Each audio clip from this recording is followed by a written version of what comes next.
Hey guys, welcome to episode 13 of the Redeeming Productivity Show. Got a good one for you today. We're going to be talking about the subject of reading and how to be a better reader. But before we get started, I just wanted to say last week's episode had a great reception. My interview with Adam Ford, who's the creator of the Babylon Bee. A lot of people seem to enjoy that one, so if you haven't listened to it yet, make sure you go check it out. That's episode 12. And we've got lots of other good interviews coming up in the future, as well as lots of these types of things where we're just talking about specific issues, just me.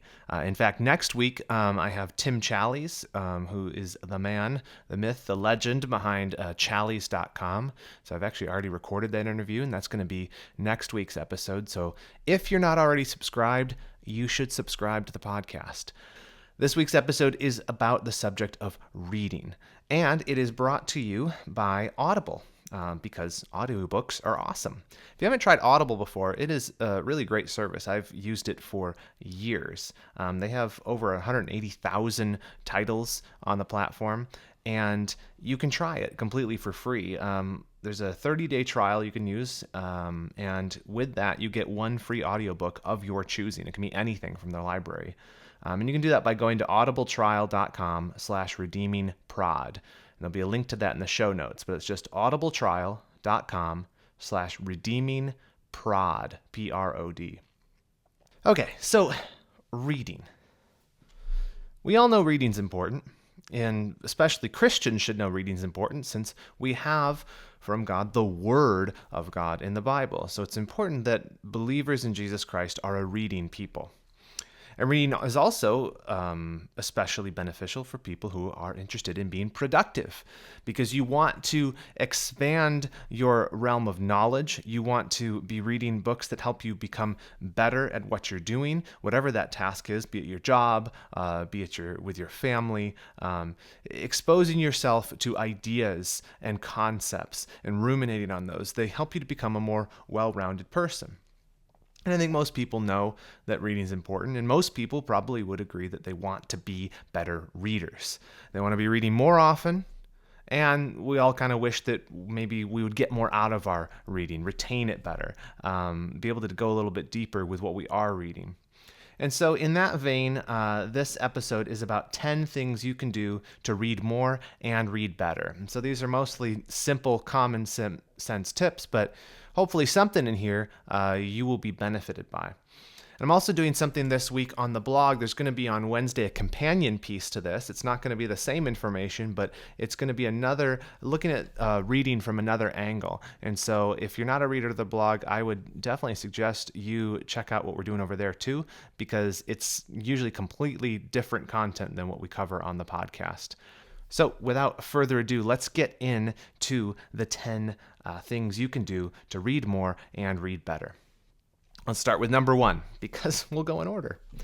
Number 1 is choose a time to read. Okay, so if you want to be better at reading more often and getting more books done each year and getting through things, you need to find the time to read. And I think that's the biggest issue for a lot of people is they haven't really decided when they'll read.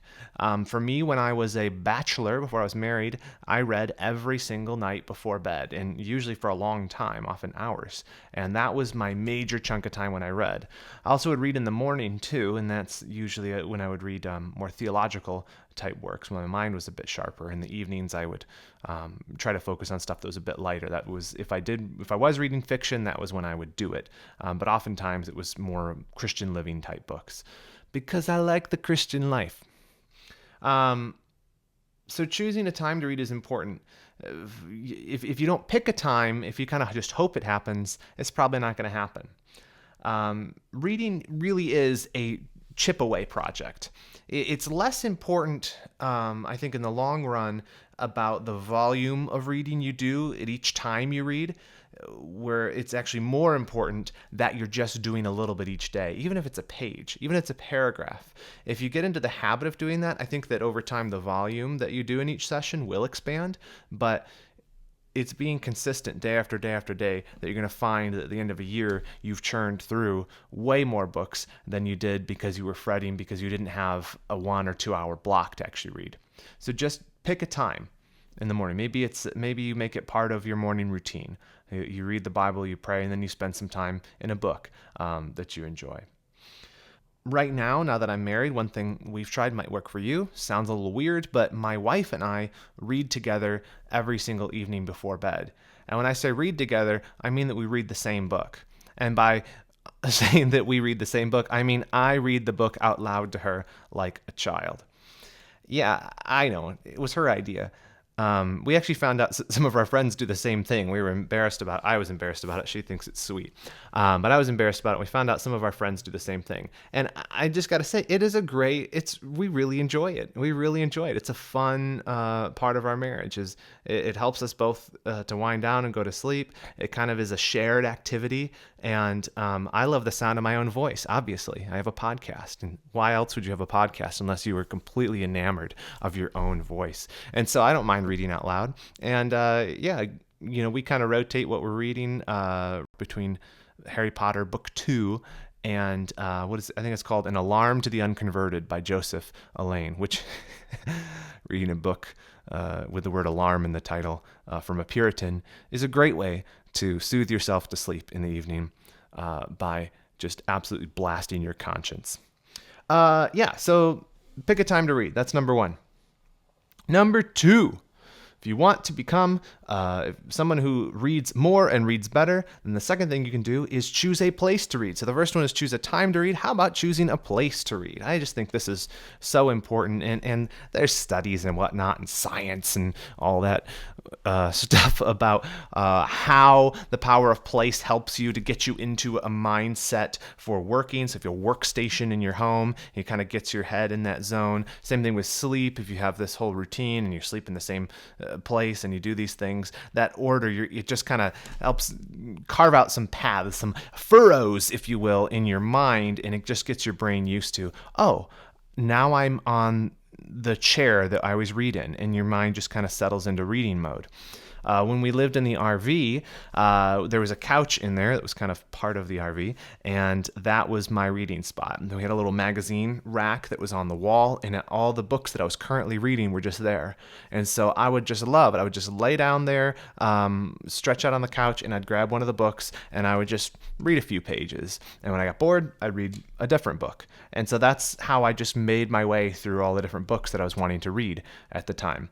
This is actually choosing a place to read. I was thinking about it as I was preparing this episode.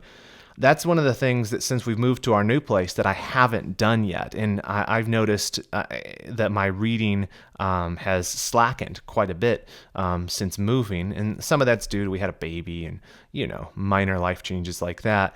But I don't really have a place where I always read. And so as I was doing this, I was like, I need to set this up in my new spot. And I think I have a spot. We have a chair that I think is going to become my reading spot. The number 3 tip for helping you to become a better reader is to be more selective. Be more selective with what you read. All of us, we only have so much time. There are, even for the fastest readers, there are only so many books that they are going to have time to read before they die. And it's the same for all of us. So in light of that, we need to be careful with what we read. We don't want to waste our time on books that are of little value to us or little interest or, feel compelled to finish a book simply because you began it. So one way of being more selective with what you read is by doing what's called inspectional reading. Inspectional reading is where before you launch in and just to commit to reading an entire book, you do a little bit of legwork on the front end. So inspectional reading involves reading the index of a book. Where is this book going? Dipping into a few chapters, reading the introductory paragraphs and the concluding paragraphs of a couple of the chapters and say, well, how does this build? Is the writing good? Is this actually going to be something that interests me? Maybe looking at other things the author's done. Nowadays, we can go online, read reviews about books before we jump into them. Doing a little bit of work up front helps you, before you commit to reading a book, to make sure that committing the time to it is going to be worth it. And another thing with this is if a book is not good, you're getting into it and you're finding that you're just not getting much out of it. Stop. Just because you started a book doesn't mean you have to finish it. You're not going to get in any trouble for that, unless it's for school.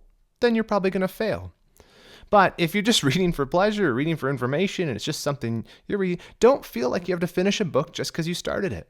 Put it down and read something else. Maybe you'll come back to it later, maybe you won't. But you don't need to do that. There's only so much time, so you got to be selective. Another aspect of being selective with reading is making sure that what you're reading isn't just interesting to you, but it's actually helpful. You're actually learning, you're actually growing from it. If we just read books that are fun and it's just fictional stuff or just light reading, that's fine. You're reading for entertainment. But if you're really wanting to grow in your understanding of God's Word by reading books about the Bible or about Christian living or just books that are informational, history, things like that, you need to be pushing yourself a little bit. So make sure you're doing that. There's this concept in education. It's called X plus 1. And the idea with that is X is wherever a student is at. So in our case, it's where we're at in our understanding. So if you're reading, let's give the example of theology, for example. If your X is that you read and you understand Wayne Grudem's systematic theology or things on that level, well, then the plus 1 is you need to go a little bit above that, a little bit beyond that. So you might want to pick up a book on theology that isn't incredibly in depth. So if you were at that point, I wouldn't recommend that you start to work through the works of Owen just yet, of John Owen. I would start a little bit before that, maybe dig into something that's just slightly more in depth and stretch yourself, but not to the point of exasperating yourself where you're like, I don't understand most of what I'm reading in this book. And if you're at that point, it's not really helping you. So be selective in that regard too. Read things that push you a little bit in your understanding and your thinking, but not things that are just totally going over your head. You'll get there eventually, but work your way towards it. And number 4 is keep the goal of reading in mind. So when you're reading, keep the goal of reading in mind. Well, what do I mean by the goal of reading? What's the goal of reading? Well, that's maybe a good first step. Have you ever considered what is the goal when you're reading? What are you trying to do? When it's fiction, you're just trying to be entertained. You're out to just try to follow a good story and a real page turner. It just keeps going on its own. So you don't really think that much about the reading as you're doing it. But if you're reading things that are more didactic, more instructional, especially if you're reading Christian books or you're reading the Word of God, you need to be thinking about, what am I doing? What am I trying to get out of this book? And really, the goal of reading, I'll summarize it, is to understand the author's intent. This is true whether it's divine literature in the words of God, or it's any old book you pick up off the street. The goal of reading is to understand the author's intent, what they meant by what they said, the original author to the original audience. So if you're thinking that way, that helps you become a better reader. This is a key hermeneutical principle in studying the Word of God because it's a key hermeneutical principle in understanding anything. You want to understand what the author is trying to say. So you can do this by mentally kind of thinking through what you're asking questions, right? What's the author's point here? What's their thesis? What's the overall argument? What are the sub-arguments? How does this all fit together to make the point that he's trying to make? You have to be active in this, but the only way you're going to do that is if you first begin by thinking, what's the point of reading? What am I trying to get out of this? And also, what is the author trying to say? That's the main thing. And related to that is actually point number 5. Tip number 5 is read like a writer. So if we said in point number 4 that we're trying to kind of get into the author's head, well, one of the best ways to do that is to think like a writer when you're reading. What do I mean? Well, if you've ever written anything, you know that writing is done with a purpose. If you've written a term paper or something like that for school in the past, even a letter, even a text message, you have an overall point you're trying to make. And if it's something longer, you have a structure to it, and you've thought about it. You've thought about how each point's going to build on the next. Well, any writer worth their salt, if you're reading a book, they have done some work to think through the structure. They have thought about why this chapter follows this chapter. There's a main point to the book. There's a main problem that they're trying to solve. And there are arguments throughout it that build on one another.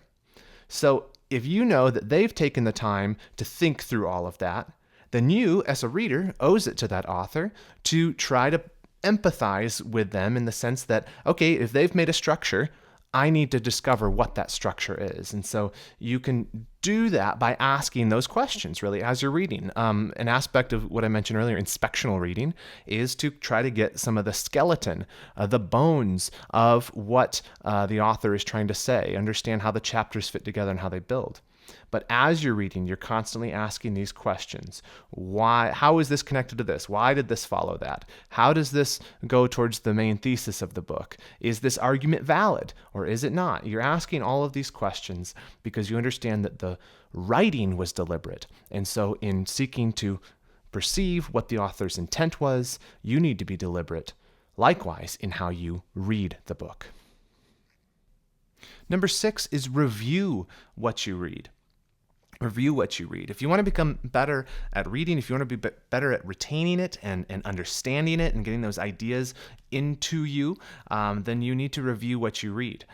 This can be as simple as writing summaries of what you're reading. I know Ian Murray, the biographer, he has talked about the fact that on the end papers, that's the extra papers at the beginning and end of each of the books you read, he would write an outline of the books he read. Write it all out, a whole outline of it, which seems like that probably helped him in writing his biographies. But that was the way that he got it to sink into him, by forcing himself to think through the author's structure and getting it down on paper and driving it through himself and out through his pen onto the page.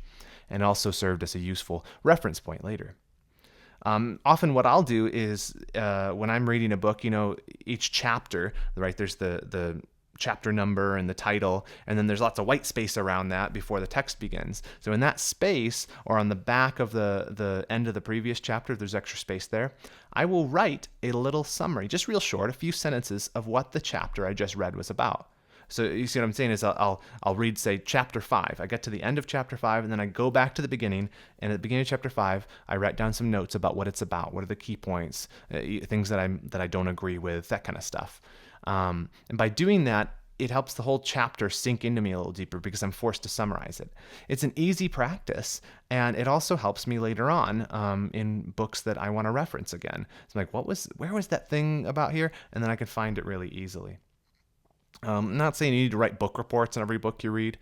That'd be a drag.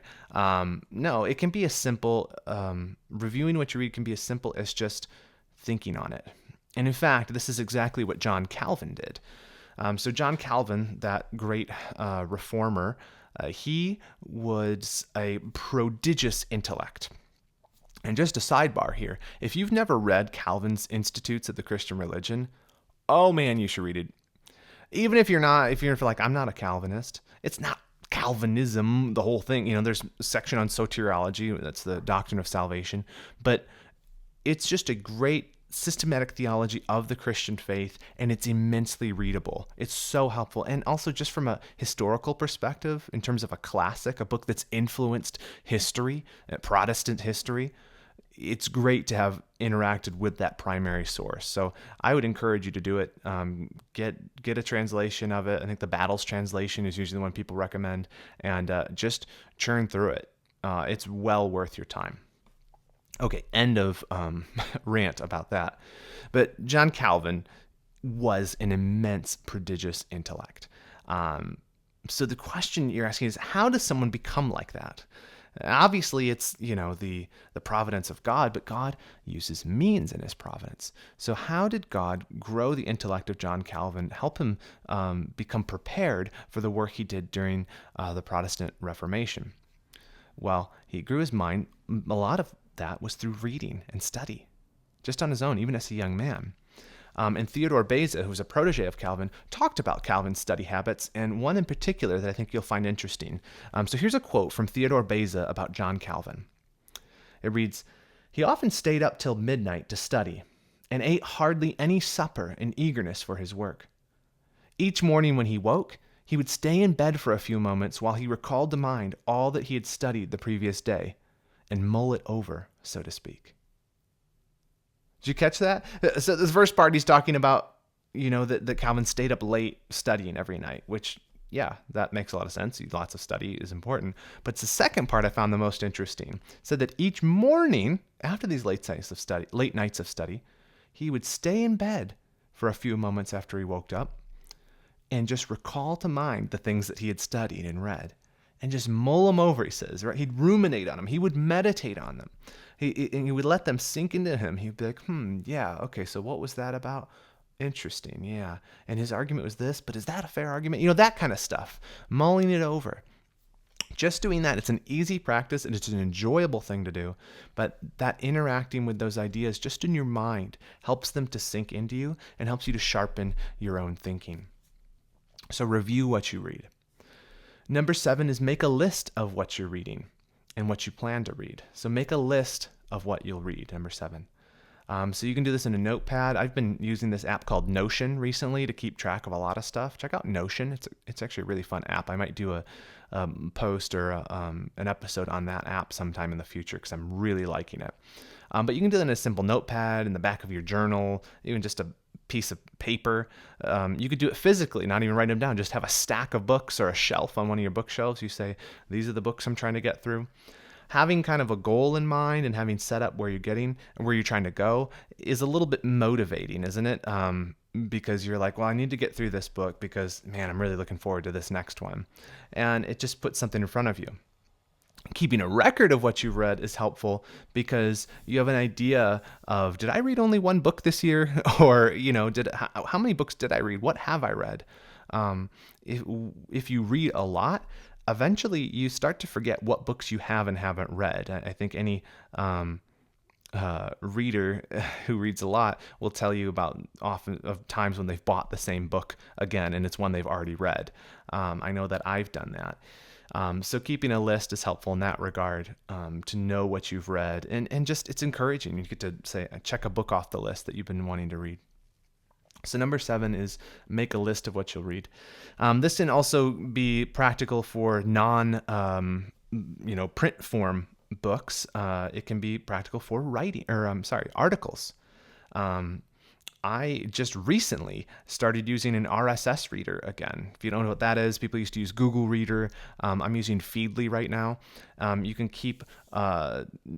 basically have a feed of news articles from different sources or blogs or whatever it is, and you can get the content of them there and kind of work yourself through what's new today or what's the most popular. And another app that helps with this is called Pocket. And if you have that, you can have it on your app, you can have it or on your phone, I should say, or you can have it as a browser extension. You can save articles to Pocket. And what it does is it basically clips them so that you have them in this app for later. If you want to read, The Atlantic has some long form thing. You don't have the time to read it, but it's a really fascinating article. You clip it into Pocket and then you go and read that later. And you can even have it read to you in a robot voice if you want to listen to it in the car or something. So that's a really cool way to keep a reading list for non-book content. Number 8 is interact with what you read. Interact with it. Reading is not a passive activity, or it shouldn't be. You should be engaging with it. And that means, as we've talked about, taking notes, summarizing things. But I am a huge advocate for writing in your books. I know some people want to keep them pristine. I just don't see the point. It's Mortimer J. Adler who wrote How to Read a Book. He has this whole long thing about why you should write into a book and about how when you buy a book, it becomes your property and it's yours to write in and you need to interact with it. You need to fight with it, as it were, through underlining, through arguing even in written word with the author. I just think it's so important to interact with what you're reading. With marginalia, there's actually this is Adler as well in How to Read a Book. He talks about 3 levels of marks. I found this really helpful. When you're reading a book, you can underline something, right, to kind of make it stand out to you. Or if it's a really long section, just draw a line next to it, almost like a bracket. In the margin, so you don't have to underline every single line. So that's one level of underlining, and that's stuff that's a little more important than everything else, but less important than starring. So you might do underline and then star it next to it, and you may have maybe a dozen of those in a book, and those are extra important things. and they're a little bit higher priority than underlines. And then the third one is dog-earing the page, which I just heard screams of panic when I said that. Turning down the corner of the page, literally bending it, permanently ruining your book. I do this. You dog ear the page of important sections because you want to come back to them later and see what was it that I interacted with this. What was it that's important to me when I read this the first time. So those three levels of being able to mark out the book, I think, are incredibly important. And I found that system just simple and helpful when I'm reading a book. I always read it with a pen or pencil in hand. And then, of course, interacting with it involves, like I said, writing in the margins. Sometimes it'll just be a question mark. Sometimes it'll be like, this is why that what he's saying here is wrong. Or I'll say, I'll write out a full question. It's like, what does he, by this, does he mean this or this? And then sometimes it'll be answered on a later page and I can come back and be like, yeah, he meant this, see page 8, that kind of thing. So interact with it. It's a conversation. Reading is a conversation between author and reader. So converse. Number 9, talk about what you're reading. Share it. I really think this is important. If you're reading, if you're growing, if you're ruminating on ideas, things that you're interacting with books, you're going to want to talk with people about it. And this is helpful in the process of meditating and growing in the ideas you're interacting with. So that could be friends, it could be a spouse. I'm often telling Kim about stuff I'm reading about, and she is very patient with me to listen. And we'll talk about that because sometimes there's great things that are just interesting, and other people benefit from that too. Even on social media, you might share something that you're reading about and, use that as a forum for discussion. Or book clubs, if you want to do that. I've never done a book club, but I imagine that's a thing in real life and not just on TV shows, where you read a book together and discuss it. You might be able to find people at work that you could get lunch together once a month and talk about the things you're reading, or have a book that you all read and then discuss. I don't know. These are just ideas to help you read better. And that really is what it's about. Books, the written word, all of it, it's a means of transmitting ideas and meaning. And that is conveyed also through speaking, and it's refined. It's this very, I think, an organic process by which our thinking is shaped through reading, through writing, and through conversing about those things with others. And so finding different ways to talk about the ideas that are bouncing around in our head or express them, I think, is really important. And then finally, number 10, if you want to read more, one easy way to do that is to listen to audiobooks. Reading with the eyes is great. I think it's probably preferable, but you can't always have a book open in front of you. For example, when you're driving, you will get pulled over or die if you're trying to read a book with your eyes. So audiobooks are an awesome way to consume ideas and to consume different works. I think I have kind of a criteria for what audiobooks I'll listen to. I'll listen to stuff that's not quite as deep, stuff that I don't want to interact with, like writing in the margins stuff, obviously, because I can't do that. So usually if there's a new book that's come out that I don't know a ton about, and I don't want to spend my precious eyesight reading time on that book because I just want to evaluate it, I'll listen on audiobook first. And I found that really helpful. Years ago, I worked as a janitor, and I listened to so many audiobooks because I work completely alone, and it was often for hours and hours and hours. And so music just gets boring after a while. You can't listen to 8 hours of music. You can, but it's just not that interesting after a while. So I started listening to audiobooks and sermons and things like that, and I just started churning through them. And I just found it so helpful because I got to engage with such a huge variety of books that I wouldn't have been able to do while I was on the job. So I'm a huge fan of audiobooks. And like I said in the show intro, I think the best place to get audiobooks is on audible.com. I've been a member with Audible for years. When I was a janitor, I had their highest tier subscription because I churned through so many books. It's just an awesome way to get the newest and the best audiobooks. They have the largest collection that you can find. And today's podcast is brought to you by Audible, and you can get a free audiobook. It's not just some random one. It's any audiobook of your choosing, and a 30-day free trial if you go to my link, which is audibletrial.com/redeemingprod. That's audibletrial.com/redeemingprod, Prod. Well, that's all for this week.